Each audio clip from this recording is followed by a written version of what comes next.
Hi. So నా session actually 26th ముందే కలుసుకునే అవకాశం దొరికింది. మనము ఇప్పుడే మనకి క్లోజింగ్లోనే నాకు లీడ్ ఇచ్చారు చక్కగా మన కమ్మ మిత్రులు. స్కూల్స్లో మేము మెడిటేషన్ ఎప్పుడైతే టీచ్ చేస్తున్నామో ఆ పిల్లలు వెళ్ళి పేరెంట్స్కి టీచ్ చేస్తున్నారు. పేరెంట్స్ చెప్తున్నారు మా పిల్లల్లో పరివర్తన వచ్చింది అని. సో దాన్ని కరెక్ట్గా కంటిన్యూషన్ ఈ సెషన్. బ్రహ్మర్షి పితామహ పత్రిజీ మనకి 1,00,000కు పైగా పుస్తకాలు చదివి ఎన్నో అద్భుతమైన కాన్సెప్ట్స్ మన వరకు వచ్చారు. సో ఈరోజు పేరెంటింగ్ అంటే ఆధ్యాత్మిక విధానంలో పిల్లల పెంపకం. పేరెంటింగ్ అనగానే మేము అందరం పిల్లలు పెంచుతున్నాం కదా, మా తల్లిదండ్రులు మమ్మల్ని పెంచారు కదా, మళ్ళీ కొత్తగా పిల్లల పెంపకం పేరెంటింగ్ ఏం నేర్చుకోవాలని మనందరికీ డౌట్ వస్తుంది. మనము ఆధ్యాత్మికత లేనప్పుడు ఏదైతే మనకు నేర్పబడిందో అదే మన పిల్లలకి ఇచ్చాం.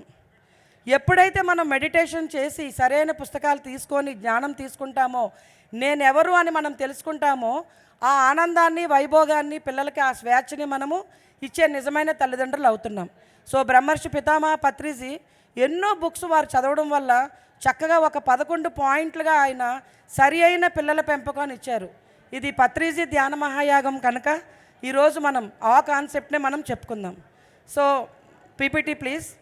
సో ఈ ధ్యాన మహాయాగంలో పత్రిజీ అందించిన ఆ కాన్సెప్ట్ ద్వారా ఇందులో చాలా పాయింట్స్ ఏముంది, మనం ఆల్రెడీ చేస్తున్నాం కదా అంటాం. కానీ సైంటిఫిక్గా ఆ ప్రతి పాయింట్ వెనక ఎంతో మెసేజ్ ఉంది. సార్ దాన్ని సంక్షిప్తం చేసి కేవలం ఒక 11 పాయింట్లుగా మనకి కొన్ని మౌలిక సూత్రాలు తల్లిదండ్రులు పిల్లలు పెంచడంలో అని చెప్పి వారు ఇవ్వడం జరిగింది. సో మనం చూద్దాం.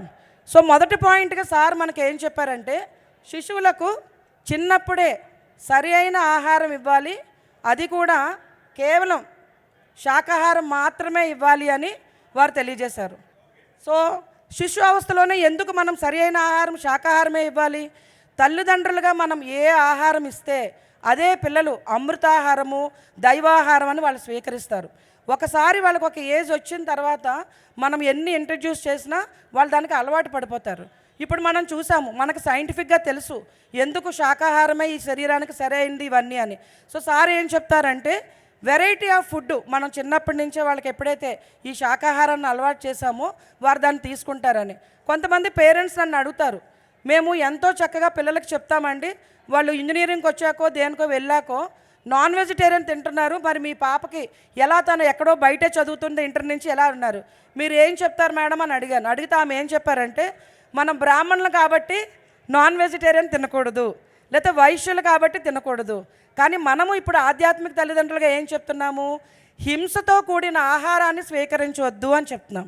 సో మన పిల్లలు ప్రపంచంలో ఏ మూలకెళ్ళినా ఆ మాంసాహారాన్ని వాళ్ళు ముట్టుకోవటం లేదు. సో ఇదే మామూలు పేరెంటింగ్కి స్పిరిచువల్ పేరెంటింగ్కి డిఫరెన్స్. సో చిన్నప్పుడు మనం ఏదైతే మనకు వాళ్ళకి ఆహారం అలవాటు చేస్తామో వాళ్ళు ప్రపంచంలో ఏ మూలకి వెళ్ళినా చక్కటి శాకాహారాన్ని మాత్రమే వారు స్వీకరిస్తారు. సో చక్కగా మనకి అది ఆ అలవాటు తల్లిదండ్రులు ఏం పెడితే అదే అలవాటు అవుతుంది. కాబట్టి మనం శిశు అవస్థ నుంచి ఎప్పుడైతే మనం ఆహారాన్ని వాళ్ళకి ఇంట్రడ్యూస్ చేసామో చక్కటి ఆరోగ్యంతో వాళ్ళు హాయిగా ఉంటారు. Next slide please. సో తల్లి ఎప్పుడు శిశువుని వదిలి ఉండరాదు అన్నారు. విధి లేని పరిస్థితుల్లో తప్ప శిశువులు తల్లిదండ్రుల దగ్గరే పెరగాలి. ఎందుకని ఇప్పుడు మనం చూస్తున్నాం చాలామంది న్యూక్లియర్ ఫ్యామిలీస్, అంటే ఆల్రెడీ చిన్న కుటుంబాలు, అందులో కూడా జాబ్ ఇప్పుడు ఇద్దరు పేరెంట్స్ జాబ్ చేస్తున్నారు. సో ఆ పరిస్థితుల్లో ఏం చేస్తున్నారు, లేదంటే అమెరికాలో వెళ్తున్నారు, అక్కడ వాళ్ళకి కొంచెం చాలా ఇమ్మీడియట్గా జాబ్లు మళ్ళీ జాయిన్ అయినప్పుడు ఇబ్బంది ఉందని ఆ పిల్లల్ని ఇండియా మళ్ళీ వాళ్ళ పేరెంట్స్తో పంపించడం. ఇలా తల్లిదండ్రుల కన్నా పిల్లలకి ప్రేమని సంరక్షణని పంచగలిగే వాళ్ళు ఎవరైనా ఉన్నారా అనుకుంటున్నారా మీరు? కాదు కదా. సో తల్లిదండ్రులే అత్యున్నతమైన ఆ ప్రేమ వాత్సల్యాన్ని పంచగలరు. చిన్నప్పుడే సైకాలజీ ఏం చెప్తుందంటే, చిన్న పిల్లలుగా ఉన్నప్పుడు వాళ్ళకి ఎంతైతే భద్రతాభావం కలుగుతుందో జీవితకాలం వాళ్ళు ఈ ప్రపంచం చాలా సురక్షితమైనది, నాకు అంతులేని అవకాశాలు ఉన్నాయి, నేను చాలా ప్రేమని పంచేవాళ్ళు నా చుట్టూ ఉన్నారని చాలా ధైర్యంగా పెరుగుతారంట. ఎక్కడికి వెళ్ళినా వాళ్ళు చాలా బాగా ఎదుర్కోగలుగుతారనమాట. సో అందుకనే ఒక ఆమె ఏం చెప్తారంటే, సైకోథెరపిస్ట్ ఎలాగైతే మనకి నిపుణులు, మానసిక నిపుణులు, ఎకానమిస్ట్ అంటాం కదా, ఆర్థిక నిపుణులు ఉంటారో, సైకో ఎకానమిస్ట్ సైకోథెరపిస్ట్ ఏం చెప్తున్నారంటే, కనీసం ఒక 4 సార్లు పిల్లల్ని ఏ తల్లిదండ్రులు అయితే హగ్ చేసుకుంటారో వాళ్ళకి సర్వైవల్ అంట, అంటే ఓకే గడిచిపోతుంది. ఎవరైతే కనీసం ఒక 8 సార్లు హగ్ చేసుకుంటారో ఆ పిల్లలకి మెయింటెనెన్స్ అంట. ఎవరైతే కనీసం ఒక 12 సార్లు పిల్లల్ని హగ్ చేసుకుంటారో ఆ పిల్లలంతా గ్రోత్.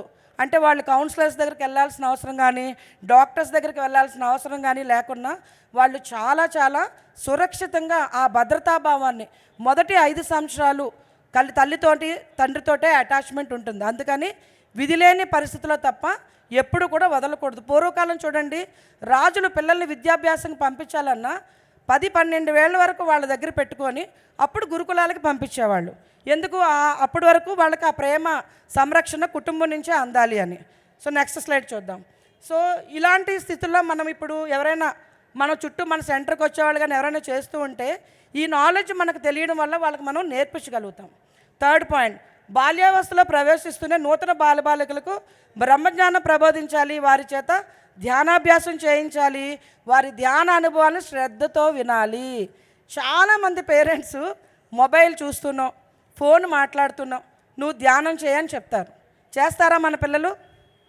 మనము కూడా వాళ్ళతో పాటు ఎప్పుడైతే మెడిటేట్ చేస్తామో వాళ్ళ అనుభవాలన్నీ ఇంట్రెస్ట్గా మన పిల్లలకి చాలా క్లియర్ మైండ్ ఉంటుంది. వాళ్ళకేమీ జంగిల్ ఆఫ్ థాట్స్ ఏమీ లేవు. సో వాళ్ళు ఏంటి ఇలా ధ్యానాన్ని కూర్చోగానే అట్లా కనెక్ట్ అవుతారు. ఎప్పుడైతే వాళ్ళకి కనెక్ట్ అవుతారో వాళ్ళు థర్డ్ ఐ వికసించి ఎన్నో అనుభవాలు వాళ్ళకి వస్తాయి. అవి మనం విన్నప్పుడు కొట్టుపడేయకుండా విన్నప్పుడు వాళ్ళ జిజ్ఞాస ఇంకా పెరుగుతుంది. చాలా చక్కగా ఓ ఈ అనుభవం ఇది నీకు హనుమంతుడు కనిపించాడు, ఓకే నువ్వు వారిలా శక్తిగా నువ్వు కూడా ఎదగాలి, ఇట్లా పలానా దేవుడు కనిపించలేదు, పలానా ప్రకృతి కనిపించింది, వాటన్నిటికీ చక్కగా మనం గైడెన్స్ కూడా ఇవ్వాలి. సో వాళ్ళు మెడిటేషన్ చెయ్యని మనం ఫోన్లో లేదా మనము టీవీ చూస్తున్నో కాకుండా వారితో కూర్చొని ఎప్పుడైతే ఒక ఆటలాగా చేయిస్తామో చక్కగా వాళ్ళు చిన్నప్పటి నుంచే మెడిటేషన్ చేస్తారు. మా పాప 2.5 ఇయర్స్కి నన్ను చూసి కళ్ళు మూసుకునేది. మొదట్లో కళ్ళు అటు ఇటు తెరిచినా నెమ్మదిగా తనకు ఆ శ్వాసతో ఎప్పుడైతే కనెక్ట్ అయిందో చక్కగా ధ్యానం చేసింది. సో మనం ఏమి చేసి చూపిస్తామో దాన్నే వాళ్ళు తీసుకుంటారు. చిన్నప్పటి నుంచే వాళ్ళకి మనం నేర్పించాలి. Next slide please. బ్రహ్మజ్ఞానంతో పాటు లోక విద్యలు కూడా ప్రారంభం చేయాలి. సో మనం ఏం చేస్తాము, వాళ్ళకు ఒక ఏజ్ రాగానే పుస్తకాలు మనకి అక్షరాభ్యాసం చేయించి అవన్నీ మనం వాళ్ళకి టీచ్ చేస్తాం. సో మెడిటేషను, ఇటు ఆధ్యాత్మిక విద్య, అటు ప్రాపంచిక విద్యలు కూడా ఎప్పుడైతే మనం వాళ్ళకి లోక విద్య లోక జ్ఞానం తెలిసేవన్నీ కూడా మనం నేర్పిస్తామో ఆల్రౌండ్ డెవలప్మెంట్ అవుతుంది. ఎక్కడికి వెళ్ళినా వాళ్ళంతలు వాళ్ళు చేసుకుంటారు, వాళ్ళంతలు వాళ్ళని సేఫ్ గార్డ్ చేసుకుంటారు. పత్రిజీ ఇచ్చిన 5 ఫింగర్ కాన్సెప్ట్స్ మనకు చాలా తెలుసు. అందులో ఒక ముఖ్యమైన కాన్సెప్ట్ ఆటలు, పాటలు, చదువులు, పనులు, ధ్యానం. అంటే చదువు చదువు చదువు అని చెప్పలేదు పత్రిజీ, ఆటలు పాటలు అన్నీ చెప్పారు. అంటే చక్కగా వాళ్ళ శారీరక ఎదుగుదల, కోఆర్డినేషన్, అలాగే వాళ్ళకి నెక్స్ట్ పాటలు, క్రియేటివ్ యాక్టివిటీస్తో రైట్ బ్రెయిన్ డెవలప్మెంట్, స్టడీస్లో ఉండాలి, వాళ్ళు చక్కగా చదువుకొని బుద్ధి వికాసం చెందాలి, అలాగే వారి పనులన్నీ వారు చేసుకున్నప్పుడు ఎక్కడికి వెళ్ళినా వాళ్ళు హాయిగా జీవిస్తారు. ఇవన్నీ బాగా చేయడానికి ధ్యానము అని చెప్పారు. సో ఆ ధ్యానము ఈ లోక విద్యలు ఎప్పుడైతే రెండూ నేర్పిస్తామో వాళ్ళ ఆల్రౌండ్ అంటే సమగ్ర అభివృద్ధి పిల్లల్లో జరుగుతుంది. నెక్స్ట్ పాయింట్ చూద్దాం. బాలబాలికలను ఈ పాయింట్ మనం చాలా జాగ్రత్తగా అర్థం చేసుకోవాలి. చాలామంది పిల్లల్ని మనము ఇష్టం వచ్చినట్టు మాట్లాడతాం, పదాలు మాట్లాడతాం, రారా ఏరా అని. కానీ ఈ పాయింట్ మనం అర్థం చేసుకుంటే పత్రిగారు చెప్పింది పిల్లల్ని ఎందుకు మనం గౌరవించాలో అర్థమవుతుంది. బాలబాలికలను కేవలం బాలబాలికలుగా చూడకూడదు. వారు కూడా ఎన్నో జన్మల నుంచి ఎన్నో అనుభవాలు పొందిన ఎందరో మహాత్ములై ఉండవచ్చు. అంటే మన ద్వారా వచ్చారు, వయసులో చిన్నవాళ్ళు, కానీ వాళ్ళ జన్మ పరంపరలో నాలెడ్జ్లో మనకన్నా ఎన్నో జన్మలు తీసుకొని మహాత్ములు మన ద్వారా వచ్చినప్పుడు వారిని మనం ఎలా మాట్లాడతాము ఇష్టం వచ్చినట్టు? వారి నుంచి మనం నేర్చుకోవాలా, మనం నుంచి వాళ్ళు నేర్చుకోవాలా? సో వారి నుంచి మనం నేర్చుకోవాలి. సో అదే చెప్తారు సార్, ఏ పుట్టలో ఏ పాము ఉందో కదా.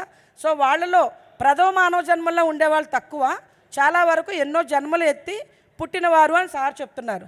సో చిన్నపిల్లలతో వ్యవహరిస్తున్నప్పుడు పెద్దవాళ్ళతో ఎలా వ్యవహరిస్తామో, మన ఇంటికి ఎవరైనా ఒక అతిథి వస్తే ఎంత గౌరవంగా వారికి నచ్చినవి చేసి పెడతాం, మనం చేసింది వాళ్ళని తినమని అడగం. సేమ్ మన పిల్లలు కూడా వాళ్ళకి నచ్చిన కోర్స్ తీసుకుంటాను అన్నప్పుడు కానీ, నచ్చినట్టు వాళ్ళు ఏదైనా చదువుకుంటాను నేర్చుకుంటా అన్నప్పుడు మనం గౌరవించి వాళ్ళు ఎన్నో జన్మలు మనకన్నా సీనియర్స్ అనే విషయాన్ని గుర్తుపెట్టుకున్నప్పుడు మనం వాళ్ళతో ప్రవర్తించే విధానం ఆటోమేటిక్గా మారిపోతుంది. సో ఖచ్చితంగా మన పిల్లల్లో ఎంతోమంది మహానుభావులు, ఒక రామకృష్ణ పరమహంసో, ఒక యోగానందో ఎవరైనా మన ద్వారా పుట్టి ఉండవచ్చు. సో చాలా చక్కగా మనం రెస్పెక్ట్ చేయాలి వాళ్ళని. Next slide. పిల్లలను నిర్భయులుగా చేయడం పెద్దవాళ్ళ ప్రథమ కర్తవ్యం. సర్వ విద్యా పారంగతులుగా, సకల కళా కోవిదులుగా చేయడం పూర్ణ ఉద్దేశం కావాలి. సో ఇందాక చెప్పుకున్నాం, ఏదో ఒక ఆటల్లోనో స్టడీస్ అలా కాకుండా అన్నీ చిన్నప్పుడు ఎందుకు మనం స్కూల్కి ముందు ప్రీ స్కూల్ ఉంటుంది. ప్రీ స్కూల్లో అన్నీ నేర్పిస్తారు. నర్సరీలో ఆటలు, పాటలు, డ్రాయింగ్ పడుకోబెడతారు. ఎందుకని? ఆ పిల్లల్లో ఏదైతే వాళ్ళకి ఇంట్రెస్ట్ ఉందో అది తెలుసుకొని ప్రాపర్ స్కూలింగ్కి వాళ్ళని సిద్ధపరచడం. సో ఇక్కడ మనం కూడా ఏం చేయాలి? జీటీవీలో ఏదో సరిగమపా వస్తుంది, మన పిల్లలకు కూడా వెంటనే సంగీతం నేర్పించాలి. లేదా ఆట డ్యాన్స్ బాగా అవుతుంది, వెంటనే వెళ్ళి డ్యాన్స్ స్కూల్స్ పెట్టడం. వాళ్ళకి ఏది ఇంట్రెస్ట్, వాళ్ళు ఏది నేర్చుకున్నా చూసి వాటన్నిటిలో మనము చక్కగా వాళ్ళని నేర్పించాలి. చెస్ ఇంట్రెస్ట్ ఉంది, చెస్ కోచింగ్ ఇప్పించాలి. లేదు వాడు క్రికెట్ బాగా ఆడతానన్నారు, క్రికెట్ నేర్పించాలి. సో ఏదైతే వాళ్ళకి ఇష్టం ఉందో ఆ రంగాల్లో వాళ్ళకి మనం ప్రాపర్ ట్రైనింగ్ ఇప్పించి వాళ్ళకి సకల కళా కోవిదులుగా వాళ్ళని తయారు చేయాలి అని, అదే మన పూర్ణ ఉద్దేశం. అంటే హోలిస్టిక్ డెవలప్మెంట్, కంప్లీట్గా వాళ్ళు అన్ని రంగాలలో అభివృద్ధి చెందారు. అంటే వాళ్ళ శారీరక, మానసిక, సోషల్, అన్ని సాంఘిక అభివృద్ధి కోసము మనం పాటుపడి అలాంటి యాక్టివిటీస్ మనం చేయించాలి అని చెప్తున్నారు. So next point. సో ఇక్కడ మనం చూస్తున్నాము అన్ని విద్యల్లోని వాళ్ళకి అక్కడ చక్కగా ట్రైనింగ్స్ ఇప్పించడం ఇవన్నీ. అలాగే నేటి స్కూళ్ళన్నీ నాటి గురుకులాలుగా తయారవ్వాలి. నాటి గురుకులాల్లో ధ్యానము, ఆత్మజ్ఞానము, గురుసేవ ముఖ్యంగా ఉండేది. నేటి స్కూల్లో కూడా అవన్నీ తిరిగి ప్రథమ స్థానాన్ని ఆకరించాలి. ఎంతమంది మనం చదువుకున్నప్పుడు ఖచ్చితంగా ఒక డ్రాయింగ్ పీరియడ్, ఒక SCPW period, evening games and sports ఉండేవా కాదా? హాఫ్ డే ఆల్మోస్ట్ మన రైట్ బ్రెయిన్ డెవలప్మెంట్కి ఉండి, హాఫ్ డే మన లెఫ్ట్ బ్రెయిన్ అంటే మనకి లాజికల్ రీజనింగ్ అవన్నీ ఉండేది. ఇప్పుడు స్కూల్స్లో ఏమైంది? ప్రతి పీరియడు అబాకస్సో, స్మార్ట్ క్లాసో, ఆర్ట్ ఎగిరిపోయింది, వాళ్ళ గేమ్స్ అండ్ స్పోర్ట్స్ ఎగిరిపోయింది. పేరెంట్సే చాలామంది వెళ్ళి ఆదివారం కూడా క్లాసులు పెట్టండి, వాళ్ళు ఒక పౌల్ట్రీలో ఒక చికెన్ లాగా వాళ్ళని ఎప్పుడు ఆల్ ద టైం క్లాసెస్ అని చెప్పి చిన్నప్పుడే ఇప్పుడు మనం చూస్తున్నాం. వాళ్ళకి స్పెక్టికల్స్, టెన్షన్స్, ఎంతోమంది పిల్లలు కోపప్ చేయలేక మన కోసం చదువుకొని సీటు తెచ్చుకొని సీటు పొంది తర్వాత అక్కడ వెళ్ళి వాళ్ళు దాన్ని కోపప్ చేయలేక సూసైడ్ చేసుకుంటున్నారు, అక్కడి నుంచి పారిపోతున్నారు, ఫ్యామిలీకి దూరంగా అవుతున్నారు. ఎందుకని? వాళ్ళకి చిన్నప్పుడే ఇవన్నీ నేచర్తో కనెక్షన్. గురుకులాల్లో ఏమవుతుంది?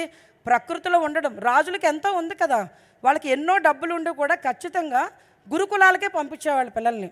అక్కడికి వెళ్ళినప్పుడు వాళ్ళు ఆ గురుసేవ, ఆధ్యాత్మిక జ్ఞానము ఎప్పుడైతే వాళ్ళు తెలుసుకుంటారో రాజ్యాన్ని సక్రమంగా పరిపాలించగలరు అని. మరి మన పిల్లలు కూడా అందరూ కింగ్స్ అండ్ క్వీన్సే కదా. చక్కగా మనం కూడా ఎప్పుడైతే ఇలాంటి కాన్సెప్ట్స్ అన్నీ, డ్యాన్స్ ఉందా, కల్చరల్ యాక్టివిటీస్ ఉందా, మీకు ప్లే గ్రౌండ్ ఉందా అని మనం ఎప్పుడైతే ప్రశ్నిస్తామో అప్పుడు మాత్రమే స్కూల్స్ అన్నీ మళ్ళీ చాలా చక్కగా ఇలాంటి ఒక కాన్సెప్ట్స్తో మొదలవుతుంది.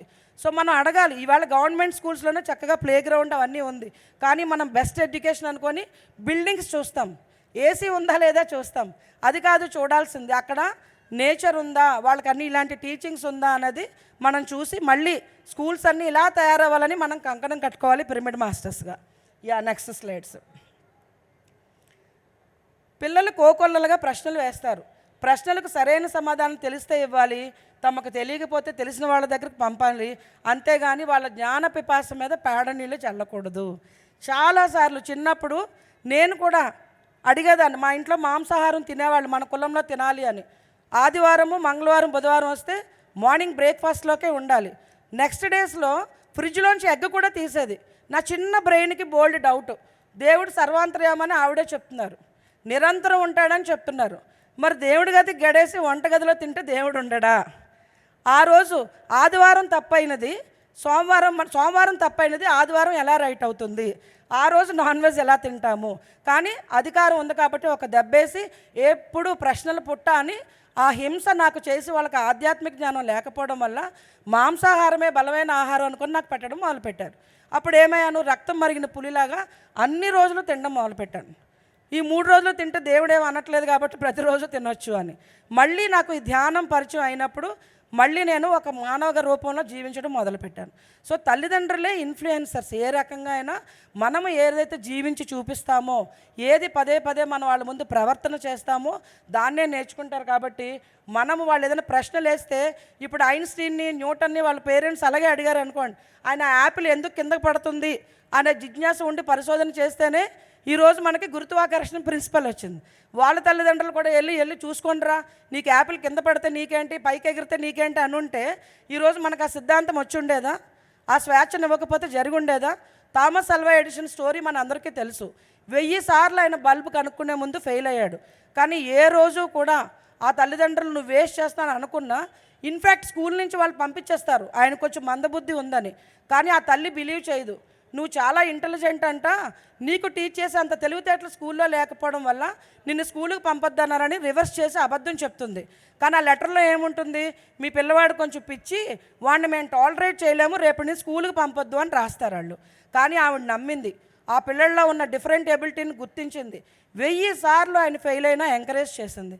ఈరోజు మన అందరూ పట్టపగలు సాయంకాలం ఉదయం తేడా లేకుండా జీవిస్తున్నాము. థామస్ అల్వా ఎడిసన్ గారికి ఒకసారి గట్టిగా చప్పట్లు కొడదాం. ఆ తల్లికి ఒకసారి హోమ్ స్కూలింగ్ చేసింది ఆమె. హోమ్ స్కూలింగ్ చేసి స్కూల్ వాళ్ళు ఎలా చేయకపోతే ఈరోజు ఆయన బల్బ్ ఒకటే కాదు, ఎన్నో కనుక్కున్నారు. లెడ్ బ్యాటరీ ఎందుకు, వేరేది కనుక్కుందాం అని చెప్పాల. ఒకసారి ఒక రిపోర్టర్ ఆయన అడిగారంట, 1000 సార్లు మీరు ఫెయిల్ అయ్యారు కదా, ఏముంది గొప్ప విషయం అంటే, 1000 సార్లు ఏమేం చేయకూడదో నేను తెలుసుకున్నాను, ఏం చేయాలో నాకు 1001సారి తెలిసిపోయింది అని. So it is always okay to make mistakes dear friends. So మన పిల్లల్ని మనం ఎంకరేజ్ చేయాలి. వాళ్ళు ప్రశ్న వేస్తే ఆన్సర్ చెప్పాలి, తెలియకపోతే తెలుసుకొని చెప్పాలి, లేకపోతే లెట్స్ గూగుల్ అనాలి. మనందరికీ గూగుల్ తల్లి ఉంది కదా, ఇప్పుడు యూట్యూబ్ కానీ గూగుల్ కానీ చూసి అది మనం ఏదో తక్కువగా ఫీల్ అవ్వక్కర్లేదు.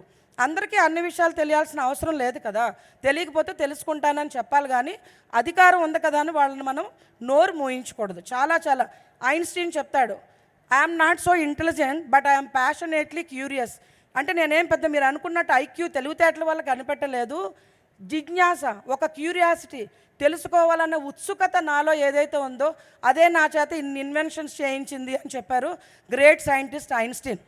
సో మరి మన పిల్లల్లో కూడా ఒక ఐన్స్టీన్, ఒక న్యూటన్, ఒక ఎడిషన్ ఉన్నారు.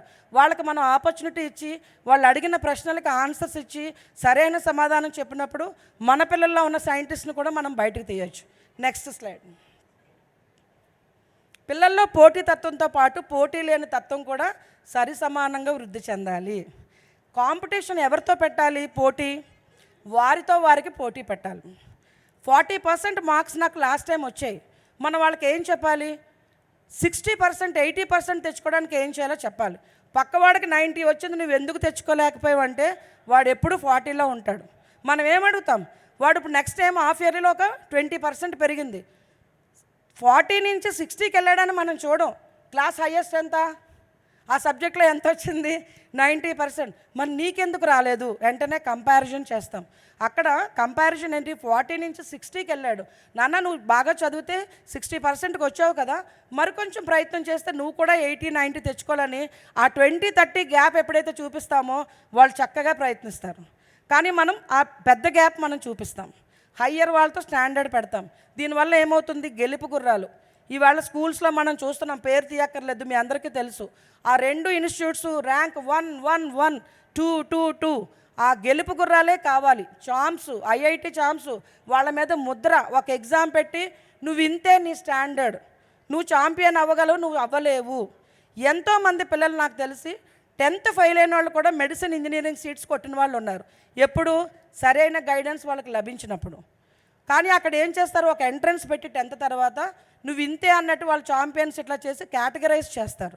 అప్పుడు వాళ్ళు నమ్మడం మొదలు పెడతారు, నేను ఇంతే, నేను ఇంతకు మించి నేను చేయలేను, నేను ఛాంపియన్ కాదు, నేను ఐఐటి సీట్ తెచ్చుకోలేను. సో ఆ లిమిటెడ్ థింకింగ్ని మనం ఇంట్రడ్యూస్ చేస్తున్నాం. అందుకే వాళ్ళకి వాళ్ళతో వాళ్ళు అవడం నేర్పించాలి. It is okay to lose అని కూడా నేర్పించాలి. గేమ్లో ఒకరు గెలుస్తారు, ఒకరు ఓడుతారు, ఓడిన వాళ్ళు మళ్ళీ బాగా సాధన చేస్తే గెలుస్తారు అనే విషయాన్ని మనం నేర్పించాలి. లేదంటే ఇప్పుడు మనం వింటున్నాం, రీసెంట్గా ఐఐటి ఆ అబ్బాయి సీట్ తెచ్చుకొని వెళ్ళి ఒక సబ్జెక్ట్ ఫెయిల్ అయ్యాడని హ్యాంగ్ చేసుకున్నాడు. సో ఆ పేరెంట్స్ ఒక జీవితకాలం ఎలాంటి ఒక బాధ ఉంటుంది. ఒక ఐఐటి సెలెక్ట్ అయిన అబ్బాయి సింపుల్గా ఒక సబ్జెక్ట్ ఎందుకు చిన్నప్పటి నుంచి అబ్బాయికి క్లాస్ ఫస్ట్ అని నేర్పించారు. సో సబ్జెక్ట్ ఫెయిల్ అవ్వడానికి తీసుకొని ఇవ్వడం వాళ్ళకి తెలియలేదు. గెలుపు అనేది చూపించారు కానీ ఓటమి అనేది ఒకటి ఉంటుంది, మళ్ళీ గెలవచ్చు అనేది ఎప్పుడూ చెప్పలేదు ఆ అబ్బాయికి ఎవరు. సో చిన్న చిన్నవే, అందుకని పత్రిజీ స్కూల్ ప్రాజెక్ట్స్ యుద్ధ ప్రాతిపదికన చెప్పారు. ఖమ్మం టీంకి ఒకసారి గట్టిగా చప్పట్లు కొడదాం. స్కూల్స్లో అంత చక్కగా వాళ్ళు మెడిటేషన్ టీచ్ చేసి చిన్నప్పుడే, అలాగే ఎన్నో జిల్లాల్లో వాళ్ళు చేస్తున్నారు. వారు మనం ఇప్పుడే విన్నాం కాబట్టి వారికి ఇది. Next slide please. పిల్లల్ని ఏకాంతంగా అప్పుడప్పుడు వదిలేయాలి. మానవ జీవితం లేక ఏ ప్రాణి జీవితం అయినా ఎప్పుడూ ఏకాంతమే కదా. రాబోయే ప్రచండ ఏకత్వానికి పునాది చిన్నప్పుడే బీజం వెయ్యాలి. చాలామంది నేను సెషన్ చేసినప్పుడు ప్రైవసీ ఓషో గారు కూడా చెప్తారు పిల్లలకి ఏకాంతం బాగా కలిగించాలి అని. పిల్లలకి ఏకాంతమా? వాడు ఏదో చూసి చెడిపోతాడు, సైలెంట్గా ఉంటే ఏదో ఆలోచిస్తాడు. ఎగైన్ ఇందాక మనం న్యూటన్ ఎగ్జాంపుల్ చెప్దాం. ఆ ప్రైవసీ ఆ తల్లిదండ్రులు ఇవ్వకుండా నువ్వు నెక్స్ట్ స్కూల్ నుండి వచ్చావు, డ్రెస్ చేంజ్ చేసుకో, పలానా క్లాస్కి వెళ్ళి అని ఉంటే ఈరోజు మనకు అవేమి వచ్చి ఉండేది కాదు. ఆయనకు ఆ ఏకాంతం ఇవ్వబట్టే ఆ యాపిల్ పండు ఎందుకు కిందనే పడుతుంది అని ఆయనలో ఒక ప్రశ్న వచ్చి దాని మీద మరికొంచెం పరిశోధించి ఈరోజు గ్రావిటేషన్ ప్రిన్సిపల్ మనకు వచ్చింది. సో పిల్లల్ని ఎప్పుడు పిల్లలే కాదు మనమైనా చూడండి, ఒక సాలిట్యూడ్ ఎప్పుడైతే మనం ప్రశాంతంగా ఉంటామో ఆ మూల శక్తితో మనం అనుసంధానం అవుతామో ఆ క్రియేటివ్ ఎనర్జీస్ క్రియేటివ్ ఎబిలిటీస్ మనలో ఫ్లో అవుతాయి. కొత్త కొత్త ఆలోచనలు చేస్తాం. నన్ను కొంతసేపు వదిలే అంటాం ఏదైనా ప్రాజెక్ట్ డిజైన్ చేసినప్పుడు. కొత్తది ఏదైనా మనకు తట్టట్లేదు అనుకో, హాయిగా మనం కొంతసేపు ధ్యానం చేయడమో, సైలెంట్గా ఉండడమో, ఒక వాక్కి వెళ్ళడమో ఎప్పుడైతే చేసి వస్తామో మనలో ఒక న్యూ ఎనర్జీ ఫామ్ అవుతుంది. అంటే అక్కడ ఆ వైబ్రేషన్ని తరంగాలను మనం బ్రేక్ చేస్తాం, కొత్తదనంలోకి వెళ్తాం. సో పిల్లలకు కూడా ఏకాంతం అంతే అంతే అవసరం డియర్ ఫ్రెండ్స్. వాళ్ళు మనకన్నా ఎంతో ఎదిగిన మహాత్ములను గుర్తుపెట్టుకుంటే ఆ మహాత్ములు వాళ్ళ సరైన సందేశాలు మళ్ళీ ఆ కనెక్షన్స్ ఫామ్ చేయాలి అంటే వాళ్ళకి ఆ ఏకాంతం అవసరం అనేది మనం రియలైజ్ అవుతాం. Next slide. నిర్ణీత సమయాల్లో పిల్లలకి మౌనాన్ని నిర్దేశించాలి. చూడండి పత్రికారు ఎంత దూరదృష్టం. పెద్దవాళ్ళకి మనకు చెప్పారు అనుకున్నాం, మనకు తెలుసు. ఉదయం కూడా ఈరోజు మెసేజ్ చూసాం, ఫాస్టింగ్ ఎంత ఇంపార్టెంట్. ఫాస్టింగ్ అంటే ఫిజికల్గా మనం ఫుడ్ తినడం, ఉపవాసం ఒకటే కాదు, ఏది చూడాలి, సరైనదే చూడడము, సరైనదే వినడము, అవసరమైనప్పుడే మాట్లాడడము. ఎప్పుడైతే మనము అవి కూడా మనం యుక్తాహార విహారాల్లో ఉంటామో కొత్త ఎనర్జీతో ఒక మాటకి ఒక శక్తి, వాళ్ళు ఏదైనా ఒకటి ఆలోచన చేయడము, కొత్తవి కనిపెట్టడం చేస్తారు. సో ఆ మౌనం మనం ఎప్పుడైతే చేస్తామో మన పిల్లలకు కూడా ఒక ఆదివారం స్కూల్ ఉండదు, హాఫ్ డే హాలిడేస్లో మన మౌనం ఉందామా, చక్కగా ఈరోజు ఉపవాసం ఉందామా అని జ్యూస్ ఫాస్టింగ్ ఇలాగ అన్నీ కూడా చిన్నప్పుడే మనం చేస్తూ వాళ్ళ చేత చేయిస్తాము. వాళ్ళు చక్కగా ఆ మూల శక్తితో కనెక్ట్ అయ్యి చాలా క్రియేటివ్గా వాళ్ళు తయారవడం, సృజనాత్మకత అనేది వాళ్ళలో పెరుగుతుంది. Next slide. సో ఎంతమంది మీరు మౌనం మీరు చేస్తారు ఇక్కడ? ఉపవాసం కానీ మౌనం వెరీ ఫ్యూ మెంబర్స్. సో మనం ఎప్పుడైతే అలవాటు చేసుకుంటామో మన పిల్లలు మనల్ని చూసి అనుసరిస్తారు. సో ఈ విధంగా ఎన్నో మౌలిక సూత్రాలు ఉన్నాయి పిల్లల పెంపకంలో. ఈ 11 పాయింట్లు తెలుసుకుంటే నాకు స్పిరిచువల్ పేరెంటింగ్ అర్థమైపోయింది కాదు. ఇవి కొన్ని సూత్రాలు. వారు ఏమంటున్నారంటే పత్రిజీ, ప్రకృతి పరంగా తయారైన తల్లిదండ్రులు నిజమైన తల్లిదండ్రులుగా మారాలి. ప్రతి తల్లి తండ్రి నిజమైన తల్లిదండ్రులుగా మారిన రోజు ఈ భూమి దివిగా మారిపోతుంది. అదేంటి నిజమైన తల్లిదండ్రులు ఏంటి అంటే, ఒక గర్భం దాల్చే వయసు వచ్చి వాళ్ళకి పెళ్ళయి ఒక శారీరక క్రియ జరిగి తల్లిదండ్రులు కాదు. ఎవరైతే ఆధ్యాత్మికంగా తమను తాము తెలుసుకొని ఈ మౌలిక సూత్రాలన్నీ తెలుసుకొని పిల్లలతో అవి ఎప్పుడైతే వాళ్ళు ఇంప్లిమెంట్ చేసి వాళ్ళకి ఆ స్వేచ్ఛనిస్తారో వారు మాత్రమే నిజమైన తల్లి తండ్రిగా పరిగణింపబడతారు అన్నారు. సో స్పిరిచువల్ పేరెంటింగ్ ఇంపార్టెన్స్ అది. ఇంకా చెప్పాలంటే మనల్ని మనం ఎప్పుడైతే తెలుసుకుంటామో మనం చేసేదంతా ఆధ్యాత్మిక పెంపకమే. సో అప్పుడు మాత్రమే మనం నిజమైన తల్లిదండ్రులు, ఈ భూమి దివిగా మారుతుంది అని సార్ చెప్పారు. Next slide. సో ఇప్పుడు ఆ బొమ్మ ఎంతమందికి కనిపిస్తుందండి? కనిపిస్తుందా క్లియర్గా? సో ఆ బొమ్మలో ఏముంది? ఒక తల్లి ఏం మాట్లాడిందో ఆ ఎక్స్టెన్షన్ ఆ బాబు కూడా వాడెళ్ళి వాళ్ళ ఫ్రెండ్స్తో అదే మాట్లాడుతున్నాడు. అంటే మనం ఏమి చేస్తామో, మన ఇంట్లో మనం ఏమి బిహేవ్ చేస్తామో, మనం మన ఇన్లాస్ గురించో పక్క వాళ్ళ గురించో ఎప్పుడైతే జోక్స్ వేసి కామెంట్ చేసి మాట్లాడతామో సేమ్ ఆ అబ్బాయి కూడా తన దగ్గర లేని ఫ్రెండ్స్ గురించి టీచర్స్ గురించి, ఎందుకు మా అమ్మ నాన్న మాట్లాడతారు కదా, ఇట్ ఈజ్ ఓకే, మనం కూడా అలా మాట్లాడవచ్చని నేర్చుకుంటారు. మన ఎక్స్టెన్షనే వాళ్ళు. మనకి ఒక స్పాంజ్ అబ్జార్బ్ ఎలాగైతే చేస్తుందో అలానే మన పిల్లలు మనం ఏం మాట్లాడుతున్నాము, ఎలాంటి టోన్తో మన పని వాళ్ళతో కానీ వర్కర్స్తో కానీ మాట్లాడుతున్నాము, ఇవన్నీ కూడా గమనించి వాళ్ళు కూడా మన ఎక్స్టెన్షన్ బాక్స్లో తయారవుతారు. సో వాళ్ళని వాళ్ళగా జీవించనిద్దాము, సరైన విధానాన్ని మనం వాళ్ళకి ఇద్దాం. సో చివరగా మనము చక్కగా నెక్స్ట్ స్లైడ్ ప్లీజ్. సో వారు ఏం చెప్తారంటే, మీ పిల్లలు మీ నిండే నేర్చుకుంటారు, మనం మంచివాళ్ళుగా ఉంటే వాళ్ళు మంచివాళ్ళు మనం దృష్టిలో. సో ఖలీల్ జిబ్రాన్ ప్రవక్త పుస్తకం ఎంతమంది చదివారండి? 4-5 కూడా లేరు. ఖచ్చితంగా ఆ పుస్తకం చదవండి. ఎంత చక్కగా ఆయన ఒక్కొక్క దాని గురించి వివరించారో అందులో ఆయన చెప్తారు, మీ పిల్లలు కాదు, కేవలం మీ నిండి వచ్చారు అంతే, మీకు నకళ్ళ కాదు, వాళ్ళు మీలాగా కాదు, వాళ్ళదైన ఒక సొంత ప్లాన్తో వాళ్ళు ఈ భూమి మీదకి వచ్చారు. వాళ్ళ అస్తిత్వం మీకు నచ్చినట్టుగా మీరు అనుకున్నవి చేయడానికి కాదు, వాళ్ళకు ఒక ప్రణాళిక ఉంది. ఇప్పుడు ఈ డయాస్ ఉంది, దీన్ని వేసిన వాళ్ళు ఒకరు, దీన్ని రెడీ చేసిన వాళ్ళు ఒకరు, క్లాసెస్ చెప్తున్నది ఒక్కొక్కరు. సో మనము పిల్లలకి ఒక డయాస్ సెట్ చేసేవాళ్ళుగా, అంటే వాళ్ళకి ఒక ఆపర్చునిటీస్ ఇచ్చి వాళ్ళని ఎంకరేజ్ చేసేవాళ్ళుగా ఉండాలి తప్ప ఆ డయాస్ మీద వాడు ఏం పెర్ఫామ్ చేయాలో కూడా మనమే చెప్పకూడదు. బొమ్మరిల్లు సినిమా ఎంతమంది చూసారండి? మళ్ళీ చూడండి, అది ప్రేమ స్టోరీ కాదు, అద్భుతమైన స్పిరిచువల్ పేరెంటింగ్ మూవీ. ప్రకాష్ రాజ్ని గుర్తుపెట్టుకోండి, ఆయన ఒక్కొక్క దగ్గర ఎలా అమితమైన ప్రేమతో వాళ్ళకి ఇష్టం ఉందా లేదా చూడకుండా తనే డిసైడ్ చేసేయడము, తనే వాళ్ళ కెరీర్ చేయడము, అద్భుతమైన స్పిరిచువల్ పేరెంటింగ్ మూవీ. మరొకసారి చూస్తే అందులో మనం కూడా అలాంటి మిస్టేక్స్ ఏమేం చేస్తున్నామో మనకు తెలుస్తుంది. Thank you so much for this opportunity. చాలా డీటెయిల్డ్గా మనం చేయొచ్చు, కానీ మనకు అద్భుతమైన ప్లాట్ఫామ్. ఎంతోమంది మాస్టర్స్ వాళ్ళ నాలెడ్జ్ని పంచాలనుకుంటారు. ఎవరికైతే ఈ పేరెంటింగ్ పత్రికారు బాల వికాస్ అనేది ప్రతి ఒక్క దగ్గర జరగాలనుకున్నారు, ఒకరోజు మనకి 28న సెషన్ ఉంటుంది. ఎవరైతే మీ జిల్లాల్లో మీ పిరమిడ్ సెంటర్స్లో బాల వికాస్ పిల్లలకి స్టార్ట్ చేయాలనుకుంటే ఫ్రీగా నేను టీఓటీ చేస్తాము. ఎలా మీరు ఏ కాన్సెప్ట్స్ వాళ్ళకి చెప్పాలో కూడా చక్కగా అది కూడా ఆ పవర్ పాయింట్ ప్రజెంటేషన్స్, ఆ టీచింగ్ వే కూడా నేను టీచ్ చేస్తాను మీకు. So thank you for the opportunity. ప్రతి ఒక్కరూ మీ స్కూల్స్లో మీ దగ్గర వెళ్ళి మనం చెప్దాము. ఈ పిల్లలే మనకి దలైలామా కోట్తో మనం ఎండింగ్ చేద్దాం. దలైలామా అన్నారు, ప్రతి 8 సంవత్సరాల పిల్లవాడికి ధ్యానం నేర్పిస్తే ఒక్క తరంలోనే హింస ఈ ప్రపంచం నుంచి మనం పారద్రోలవచ్చు అని. దాన్ని గుర్తుపెట్టుకుందాం, చక్కగా వాళ్ళకి మెడిటేషన్ టీచ్ చేద్దాం. Thank you so much. Wonderful madam, thank you so much. గట్టిగా చప్పట్లు కొడదామండి.